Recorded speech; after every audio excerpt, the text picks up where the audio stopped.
everybody! Today we were going to make some second episode to our Vlogmas because we have off today. So we have time to do some Vlogmas. So I've been at the supermarket, guys, and look at that.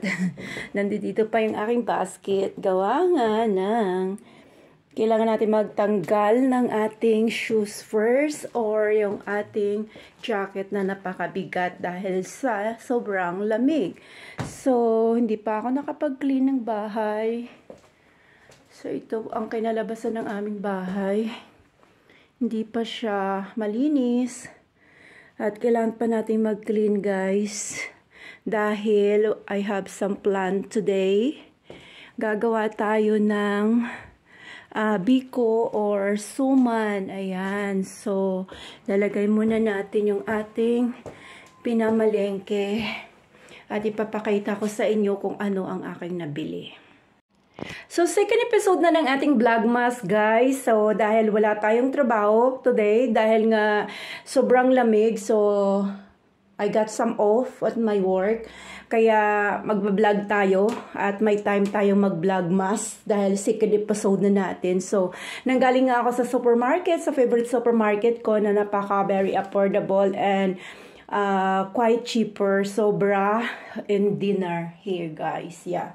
So, located in somewhere. Sabay ka na nino. So, I got this, guys. Ay, baka mahulog. Ayan, I got this, yung pang, ano natin, classic tabs for our plate. Ayan, sa ating dishwasher. Ayan. So, ibaba muna natin itong ating kabag. Ayan. Dahil sobrang dami nga ng ating mga nakalapag sa lababo. Dahil sa ating mga ka-machine-machine. Ayan. So, dahil sa sobrang dami nga ng machine namin. Actually, dream ko to talaga, guys, nung bata ako na pag magkaroon ako ng bahay, talagang kailangan kumpleto ako sa machine. Ayan. So, yan. Na-complete din naman namin ng asawa ko yung mga ka-machine namin sa kitchen. Kaya, ang favorite place ko talaga ay kitchen. Ayan. Dito ako nagtatambay kapag wala akong ginagawa. Basta. Ayan. So, I got this jasmine rice. Thai jasmine rice. Ayan.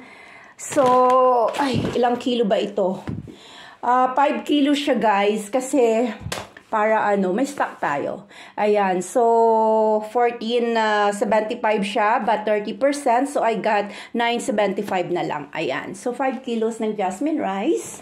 And I got this one. Ayan. So, namalingki lang tayo ng something kasi yung mga needs ko, actually, ang dami naming stock. Pero, dahil nga may mga kailangan ako na hindi ko nabili doon sa Germany nung namili kami. Ayan. So, kompleto naman kami, guys. Ayan. Marami kaming stock. Pero, I needed something na kailangan kong gamitin today. So, bumili din ako ng bread nito dahil nga daming bread, 'di ba? Dahil nga magpupundi kami mamayang gabi, yung traditional nila dito sa Switzerland. Ayan, yung hindi mo na kailangan magpakahirap magluto. Ayan. So I got this croissant dahil magcho-choco milk ako. Yan, kakain ako ng croissant. Ang nagugutom ako, guys, kainom ko lang kasi ng gamot ko. Pag umiinom kasi ako ng gamot ko, ako, guys, therapy ako ng 6 weeks. 6 weeks therapy na naman ako. That's why I got a lot of medicine. Ayan. So, ayan. At yung sakit ko ay kailangan pa obserbahan muna ng doktor kasi, ayan. Kasi sabi niya, very serious na ata. But hopefully not. Ayan. So, I got this flour. Flour is life kasi hindi ako mabubuhay ni walang flour. Ayan. Kailangan ko yan dahil mahilig ako magluto. Mahilig ako mag-bake. Ayan. So, I got some papaya also na kailangan natin ilagay sa ref. Ayan. Lagyan natin siya sa ref, guys, para ayan. Para na lang natin. And then, what else? I got some sugar para sa aking suman later. And cocoa milk. Ayan. Thai kitchen coconut milk. Ayan. So, I got that for my, that I need to cook today for suman. Ayan. So, stitch on, and I'm gonna clean my house first before I'm gonna cook some suman or biko. Ayan. So, see you later, guys. So, that's our croissant. Napipi na siya. And we're gonna make in